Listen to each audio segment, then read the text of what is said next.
What's up everyone, and welcome back to my channel, the place for travelers, nomads, and entrepreneurs.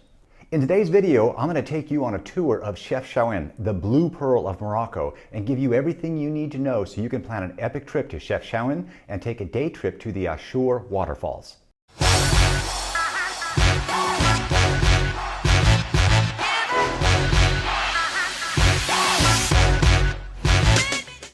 Your Chefchaouen trip is going to be an epic trip of a lifetime. I can't wait to get started. Chefchaouen or Chaouen is a city in the Rif Mountains of northwest Morocco and is known for its striking blue-wash buildings. And in recent years, it's become an Instagram famous city. The top 10 reasons to visit Chefchaouen. Number 1, the pictures. It's a photographer's dream. Number 2, the heat. Morocco gets hot in the summer, and this is a mountain city where you can beat the African heat. Number 3, the blue walls. Number 4, everything is within walking distance. Number 5, the easygoing markets. Number 6, the shopping is great. Number 7, it's easy on the budget. It's not nearly as expensive as the big cities of Morocco and Marrakesh. Number 8, the Ashore Waterfalls are only 40 minutes away, and this is one of my personal favorites. Number 9, it's a small and safe town. Number 10, it's a beautiful mountain town. If you want to learn more about traveling the world, being a nomad, or making money, start now by subscribing and click on the notifications button. My goal is to give you everything you need to know, and while I give you the important details, I'm going to run a slideshow so you can see pictures and know what to expect. What is the best time to visit Chefchaouen?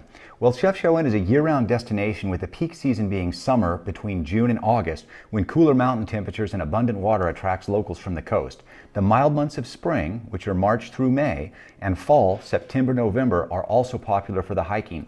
Winter, December through February, sees occasional snow and is when I visited, and the temperatures were a little cool but still very comfortable. Why is Chefchaouen painted blue? Nobody really knows the answer, but there are several theories. One theory is that some of the first inhabitants of the town were Jewish, and it's Jewish tradition to dye their buildings in an ancient natural blue dye in order to remind them of God's power. Another theory is that mosquitoes do not like blue and the color helps with the mosquito control. And another prevailing theory is that the blue color helps cool the buildings in the summer and warm the buildings in the winter. Where do you want to stay? In my opinion, the only place to stay is in the Medina, and Medina means Old Town, because you want to be in the heart of the Blue City. Just be aware that if you stay in the middle of the city, you will have to carry your bags to your room, and the cobblestone streets can be steep. Just think of it as a free workout. And another quick tip, if you stay in the upper part of the Medina and have a car, there is a parking lot above the city that is only 15 dirhams per day. For finding a room, your best bet will be Booking.com and Airbnb. In the description, I have an Airbnb $40 credit that you can check out. Do you need a Chefchaouen photo guide? While I have no doubt a guide can be helpful, I think the best way to get your photos is to simply wander the streets and look for photographic opportunities. You are likely to see others taking really great shots and can follow their lead. But if your time is limited, a photo guide is an option you might want to consider. One important fact is that Google Maps will be of little to no help in the Old Medina. Your best bet for navigating in Morocco and in the Old Medina of Chefchaouen will be maps.me. Where can you get the best pictures? My advice is to just wander around the Old Medina and take your time. Trust me, you will have plenty of great photos. But if you are looking for a list, here are a few popular spots. Number 1, El Asri Street. This is one of the more popular Instagram photo locations. Number 2, Hauta Square. You'll recognize this by the fountain and the benches. Number 3, the Blue Arc. You can find this in the eastern part of the town. Number 4, private paid setting. On one of the main streets, there's a beautiful entryway to a home where a lady has a sign and charges 5 dirham for you to take pictures at the location. That's about 52 cents in US dollars, and it's one way to get some great private photos.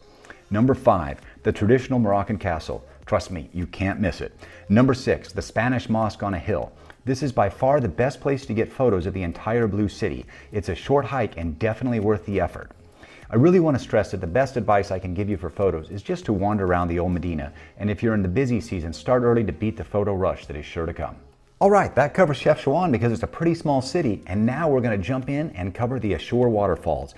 If you are enjoying this video, now is the time to smash that like and subscribe button. It only takes 2 seconds and it really helps with the engagement and YouTube algorithms.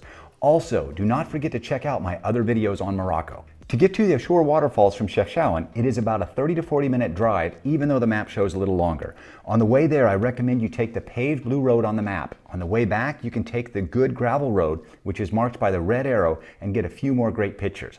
When you arrive in Ashore, there is a parking lot which is 10 dirhams.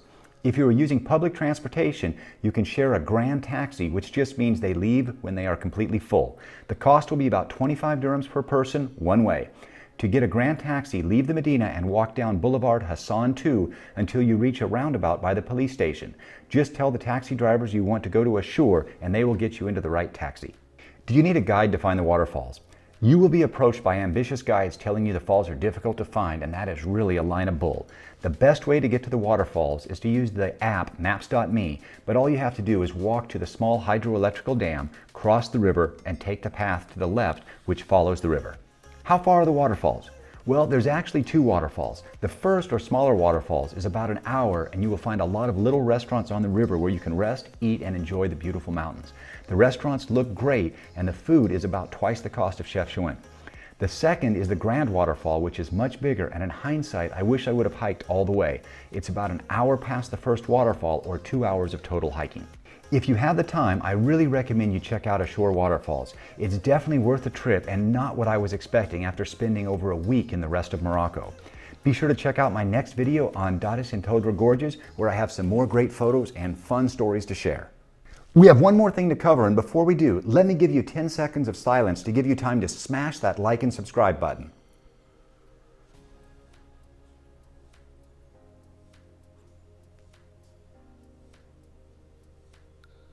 All right, thanks for the like and subscribe. It's important for the Google algorithm. Do you need to leave a tip in Morocco? Well, there is no rule of thumb for tipping in Morocco. I personally will leave a tip if the service is exceptional, and that amount is up to you, but 7 to 10% is considered a generous tip.